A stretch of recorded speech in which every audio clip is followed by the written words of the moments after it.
Welcome to Social Currency, powered by Sunrise Banks, a podcast about the most innovative changemakers in finance, technology, and social impact, and how they, our guests, are dismantling barriers, reshaping their industries, and perhaps even ours too. I'm your host, Tyler Seidel. And I'm Eric Schur.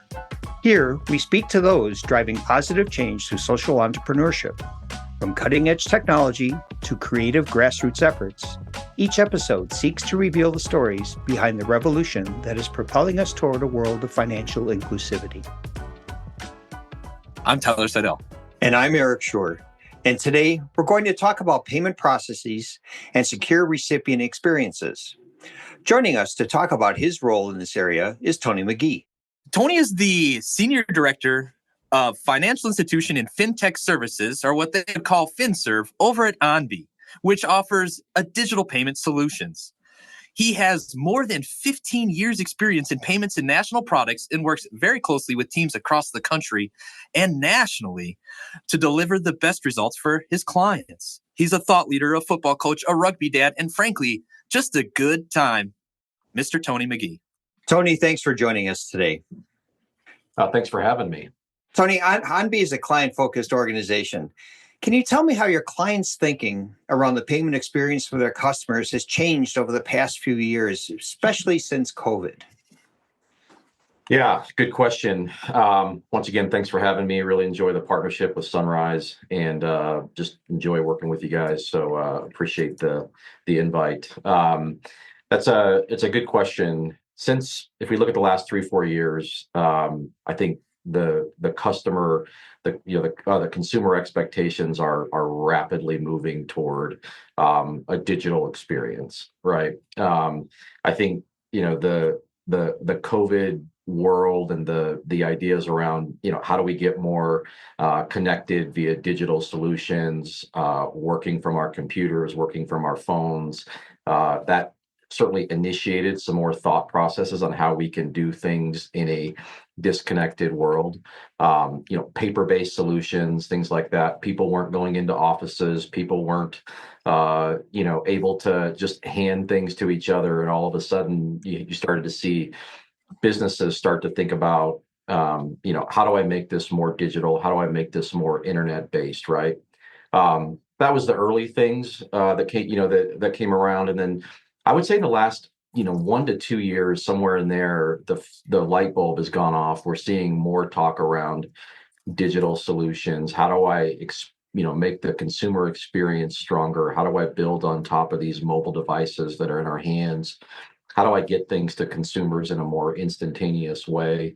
And really, the talk track and what businesses are looking for today is to reduce costs, reduce that paper, reduce friction in that process, and make the consumer experience more what they're looking to achieve on that side. And we do a lot of research in that area.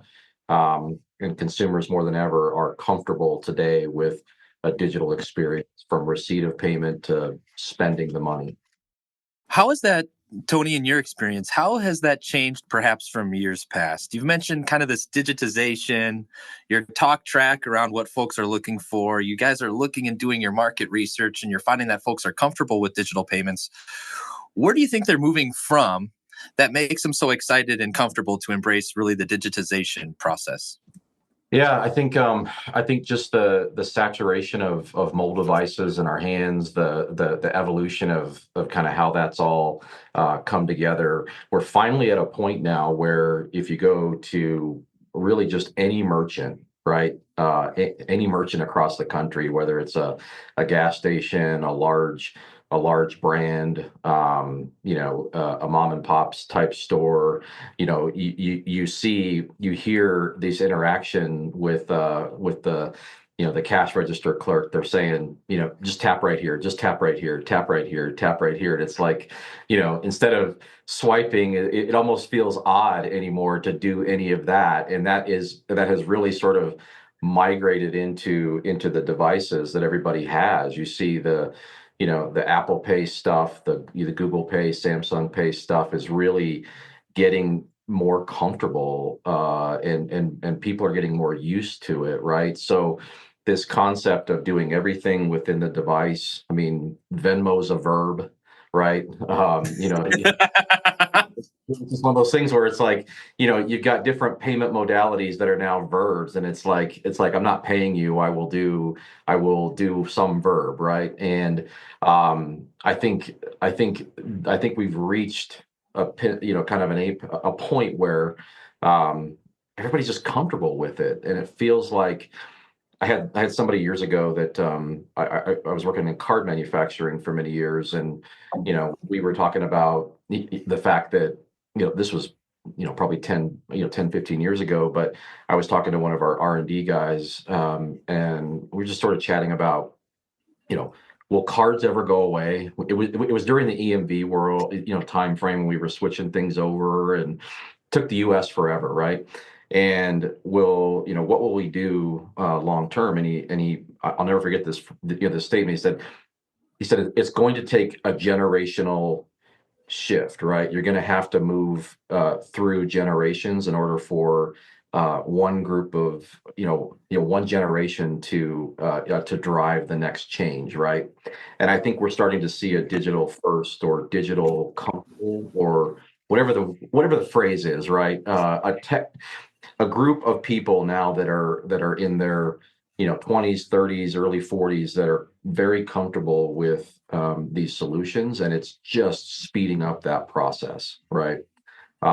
So that's what is driving the conversations from our customers. They're looking to really improve the efficiency of their payments processes, move to a more digital experience, and everything just seems to be centered around how do I get a payment into their hands faster, because the consumer is comfortable with it, and I want to achieve that goal. Well, that really resonates with me, Tony. And I do think that there was a point during COVID where there was this inflection where cash abandonment started to happen as a trend far faster than it ever has in preceding years. And I think that not only was cash abandonment part of it, but then people also started to recognize that the fastest growing new account enrollments are actually happening on those payment modalities. And as you said, these are nouns that are moving into verbs. People are starting to bring them into their colloquial language, their jargon. They're very much passionate folks that are consuming these services. And I do think you're absolutely right that where folks are looking to go is, one, we want to create a better experience. And digitization allows for a faster exchange of information. And when you're exchanging information faster, you can iterate. You can iterate faster, and you can provide a deeper form of value.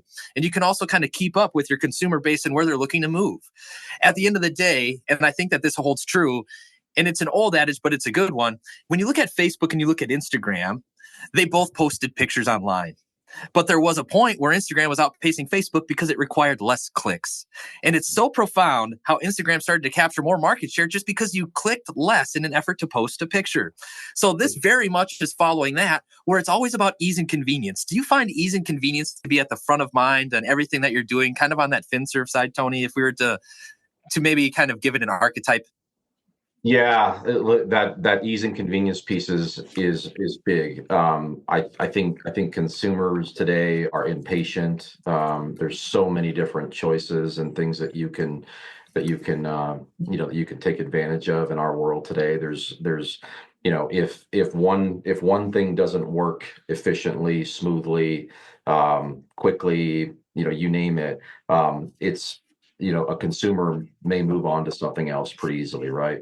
I'll give you an example. Just a couple of years ago, well, actually, it's been about a year and a half now, 2 years.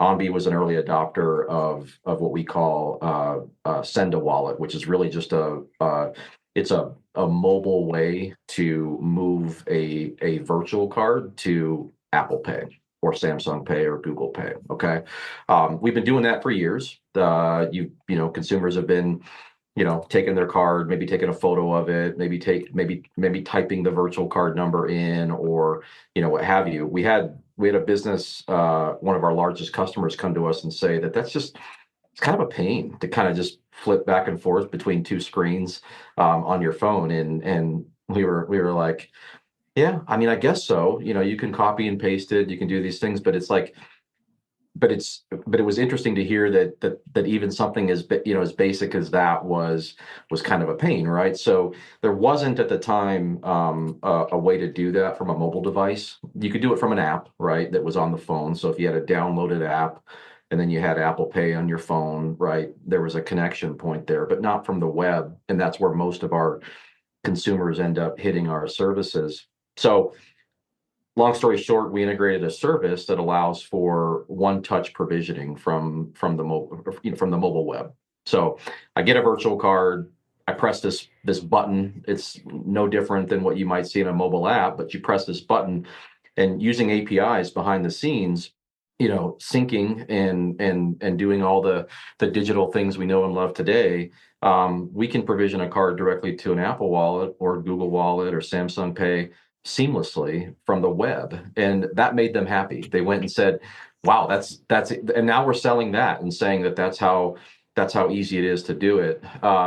It's no different than when you look at a consumer that's buying something. I'm the same way. If I have to get up, which makes me seem a little bit lazy, I guess, but maybe I am, I don't know. But if I have to get up to go get my wallet, there's a good chance that I'm probably not going to buy that thing, right? I mean, it's true. It's And true. it's just indicative of kind of how the attention span of humans is getting shorter and shorter. So, you've got to make that impact right now, and it's got to be easy. You're going to get complaints, or you're going to get, less buyers or less users, right? So yeah, I think those are, just kind of a few examples of how that's coming together, and things that we're doing at Onbe to try to help businesses stay with the times, if you will. So Tony, we've talked a lot about the customer experience. Let's turn to the corporate side, your direct client side. You Yeah. referenced earlier that they're looking to reduce friction. They're looking to take costs out of this payment process. And Onbe speaks about their aspiration to provide solutions that actually transform their payments program from a cost center to a profit center. Many times that's aspirational for a client. Can you Yeah. talk about how you help a client envision driving these payment programs, which is a process? How do they think about turning it from a cost center to a profit center? And then what is the process for you to help them kind of co-create these innovative products and services and customer experiences? Yeah, it's a good question. It's not easy. I think you're talking about uh, years and years and years of processes, that are very involved. Involved with having a staff, having a very understood process that's difficult to change. Right? It's sometimes easier to stay where you are and just keep doing what you're doing. Whether it's writing out checks or continuing to keep that motion through the existing vendors, right? I think recently what we've seen more and more of, though, is businesses are really taking a look at their expenses. And as digital tools become more available, online services, ways of getting things to consumers faster, you're seeing more product and innovation mindsets in these corporates. And an example of it is, I never thought that I would hear so much about the escheatment process. And I think this is just an example.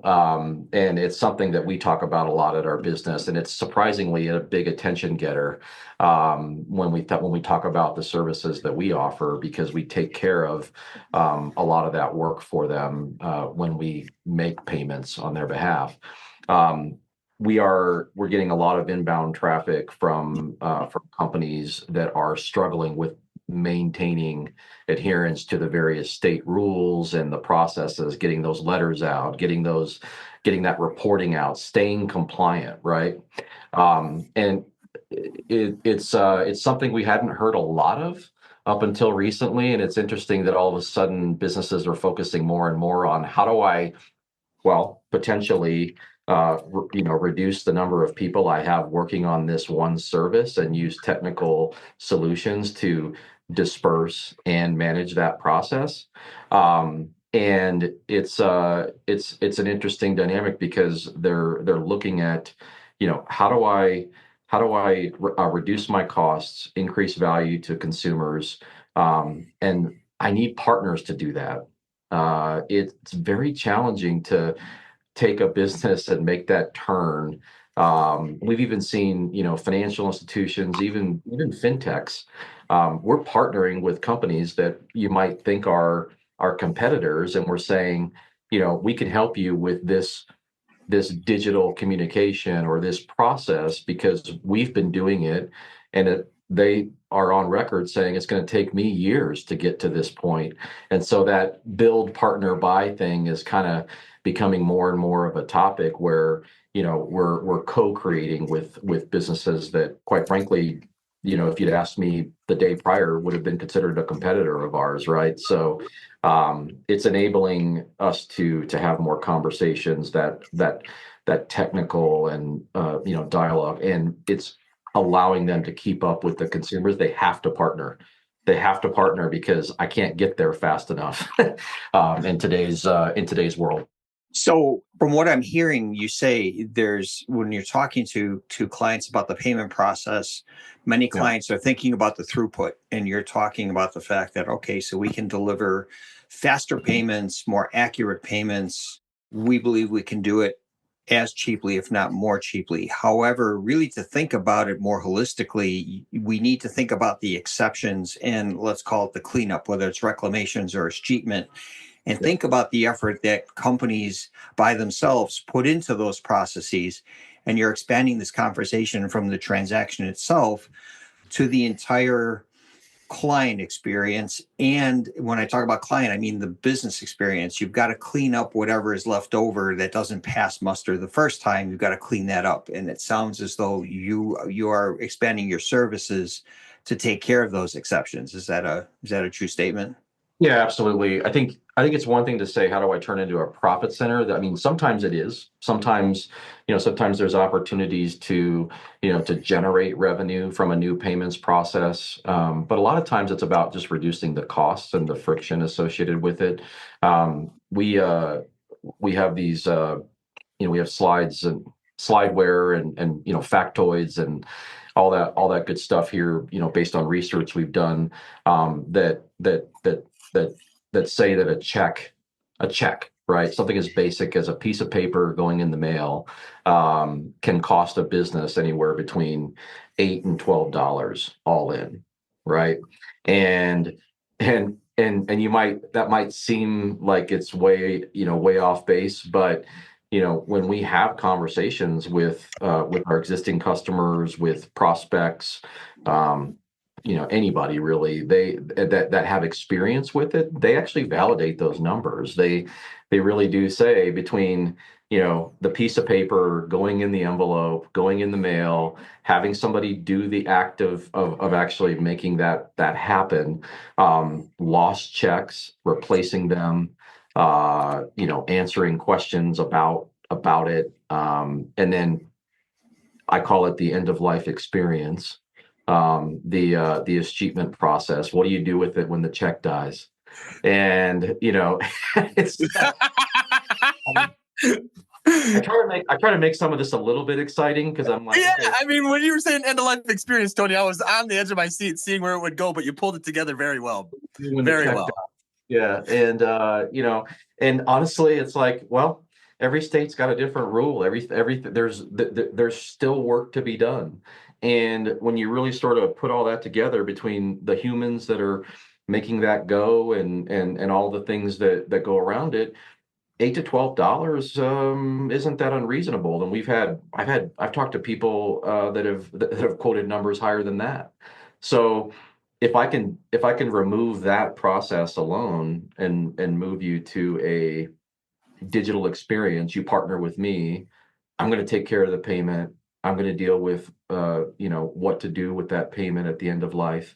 And that resonates with them because that's reducing that cost. And I think it's just in the last year, I think we've seen more and more companies sort of realize that they need to partner and find a way to get to that point quicker. What I find exciting about what you covered there, and there was a lot of excitement to be had in that conversation, in that brief dialogue, is that I would agree. When you first mentioned the cost per check, internally I was kind of like, oh my goodness, that seems high. But as you started to walk through it, Tony, I would agree. And then add to that, the more checks you send, the more likely you are to have a fraudster trying to imitate your check stock. Then also you'll have to start to put on like a check positive pay. Now there's somebody dispositioning that somewhere in an effort to make sure that the checks that are being cashed truly were written and should be something that's drawn on the account. I mean, you're absolutely right. I could see that start to titrate even higher just as a function of time. As you're Totally. walking through all of the enhancements that we've seen, the migration, the evolution in the payment space, one thing that you started to touch on was escheatment. That's the first time that's ever been brought up on our podcast. But just for the benefit of the listening audience, escheatment is essentially unclaimed or abandoned property. To Tony's point, when the check dies or there's no one there that's claiming that check, what do we do with that? And how do we get that? How do we get it back to their custodian or back to that customer that sold that money? And this space is really developing quite quickly, simply because oftentimes an opportunity for fine margin there is dependent on corporate structure strategies. One thing I'd like to position with you, Tony, or at least ask as a question, is you talk through build, partner, buy, the speed for co-creation, because you can't possibly build it to hit market. And I think you're really touching on the macro market forces quite completely there. What are the values that really drive the culture at Onbe so you can be so forward leaning and so innovative? Well, I think the mindset that we have is, and I think about it this way, and I think a lot of my coworkers do. But what got us here won't get us there. We're a 25 plus year business. Been very successful in making payments happen for corporations for since the late 90s. And I think the realization that for our business to grow, for our business to continue to meet consumer demand, we have, and honestly, our customers are the center point of that. We have to diversify our business. We have to think about new ways to offer choice, offer different solutions to our consumers as they evolve. And we have we've had a few conversations where we think of ourselves kind of as a 25-year-old startup, right? And we're trying to really kind of think about, how do we evolve the business? How do we take advantage of technology, and not just take our time with it, but sort of make sure that what we're putting out there for our customers is something that is actually needed. We're not reaching for the next big thing, right? We're not reaching for, how do we make payments in Bitcoin, or how do we, leverage, the latest thing that comes out in the articles, right? We're sort of, patient about it. We listen to our customers. We do a lot of research there, and just evolve the business that way. But I think at the end of the day, our culture really is kind of centered around that. What got us here won't get us there. And we're really sort of thoughtful about that. We just brought in a new chief product officer that that was announced in the media. Nobody ever announces my hires, but they announce his. But when I get hired, nobody puts me out in the media. But Saeed did, which is great. And honestly, just since his coming into the organization, he's really looking at everything, and looking at how do we innovate faster, because we have to. Payments are moving like every 6 months. Something new is coming out. Some new integration or way of doing things is coming out, and that's what technology does for you. Well stated, Tony. What I captured there is really just how intentional you are as a business as you're assessing the marketplace before you make a move. And I think that level of maturity only comes with a 25-year-old fintech or a startup, as you would capture. So Yeah. well done on growing and being mature. I love the value of what got us here won't get us there. I wrote that down. That's something that I really resonate with. I'll even internalize because I find that to be true. Yeah. Based on your conversations, Tony, and your observations, and you've been in the payment space a long time, you're a thought leader. I mean, you were even I believe at Springbok at one point in time as that started to take flight. Years What do you ago. think is the next big thing in payments that you can see coming in your crystal ball? Gosh, I wish I had those answers because I might be a lot wealthier than I am. But I think honestly, it's interesting. I there's you see these articles that come out in Forbes and talk about the next big thing. We keep talking about these digital currencies or these the stable coins or the how do we exchange money in a more digital way? How do we get rid of cash? How do we get rid of check? I think I think a lot of what we're going to see moving forward is probably a lot slower than any of those types of things, right? I think consumers have to have a reason to make that leap to the next thing, right? And so the next big thing to me, I think, is going to be more integrated with things that are coming from other technologies, right? I really, if, a couple years ago, I would have said, we're crazy to keep talking about AI and that sort of a thing, and now all of a sudden, it's like it's changing my life. It's amazing how easy it is to get answers to things or make choices or things like that. So I wonder if that those AI concepts will come into play to help guide the payment process, help consumers make choices more efficiently. So I think we'll see a little bit of that as devices get more integrated there. And honestly personalize the experience, right? And that's what Onbe really is known for, is that personalized, engaging experience. So be interesting to see what AI does and how that impacts payments. I think that the security of the payment is very, very top of mind for consumers, which as more and more choices, more and more solutions come to the table, we're going to need more help kind of figuring out what to do there. But look, I think it's going to be slower than we think, but faster than we think. I don't know what the right answers are there, but I think it's going to be largely dependent on how devices in our hands or other technologies help give us ideas on how to evolve getting money from point A to point B. Brilliant insight, Tony. I think that's brilliant insight. And what I'd also just like to maybe re-highlight is I do find, to your point on velocity, it's probably faster than we think, but also slower than we think. It feels like a contradiction in terms, but it is true in terms of what that experience nets. And I wonder if a point you made at the kind of the opening of our engagement was really around generational shifts. And as one generation comes more online within a payment modality, you see higher velocity of adoption taking place. So I think that you're absolutely spot on, because when we think it moves faster than we think, well, it might be because those generational shifts are starting to come in and really improve adoption. I mean, we're even seeing that loosely in the cryptocurrency space right now, just where all of a sudden the adoption, the market cap is rising, and it's brilliant just to watch it move. The couple questions just to maybe color you in more as a personality for our audience. So we've kind of walked through Onbe, the future of payments. Let's talk a little bit about Tony. Yeah. What was really a defining moment for you in your career when you realized that you wanted to be a thought leader, perhaps in the fintech space? Or did you just fall into it, Tony? Kind of, was it intentional, or how did you get here? I fell into it. I think if I look back, I was in telecommunications for years. My first jobs were order entry, data entry in a cubicle in telecommunications. Late '90s, early 2000s. Managed call centers, did a lot of different things in the telecom world.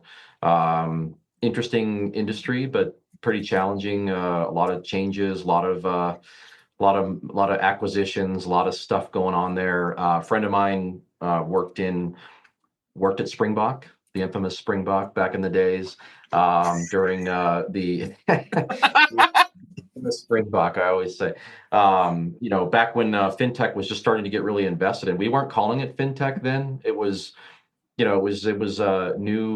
new payments things back then, and so had gotten an investment, went over there to be a project manager, business analyst type, and had no idea what I was doing. But the interesting part about that was that it was a growing company. You were working directly with the CEO. You were working with all levels of management, and at that point I got really interested in what payments and what that was going to do, and I got to do a lot of different things. I moved into card manufacturing from there.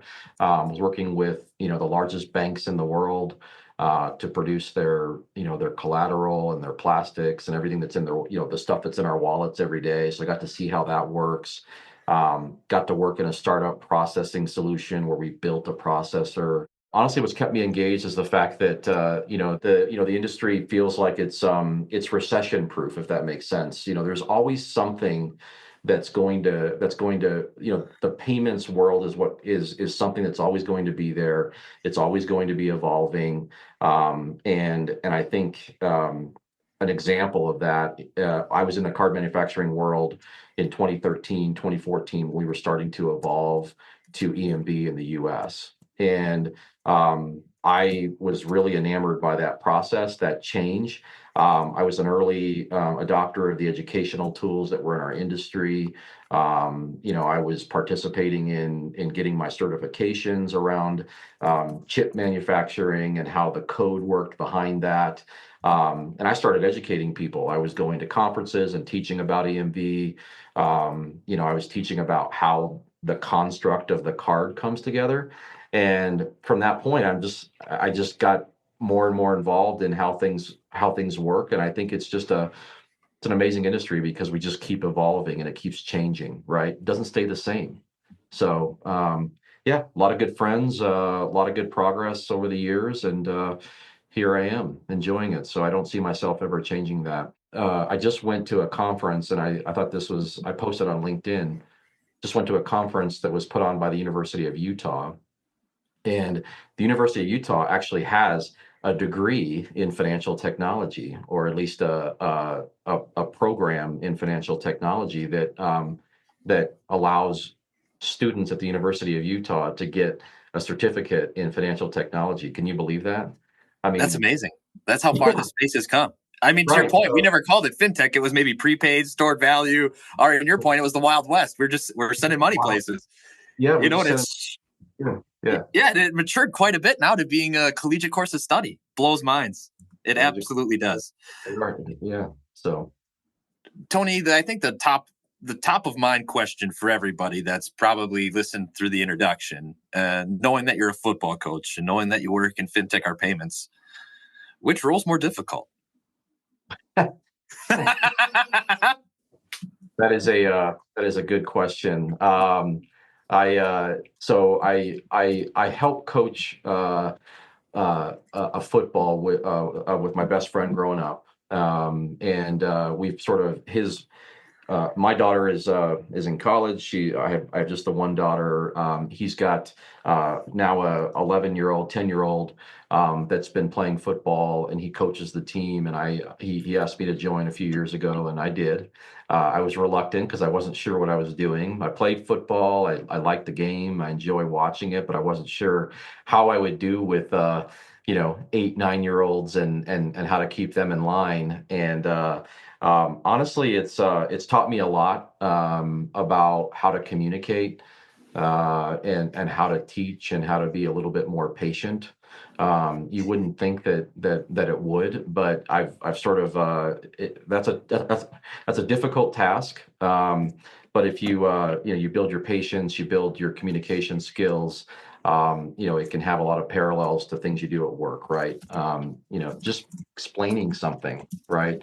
To somebody who has no idea what you're talking about, right?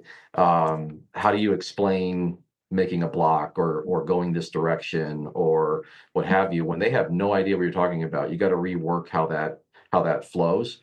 And I think that parallels a lot into the sales process. How do I increase my patience? How do I think tactfully about how I'm going to communicate something? It's easier said than done. I think we take it for granted. So that's what I've taken from that side of things. Yeah, both things are hard, but if you keep evolving and adapting, I think you can make it easier.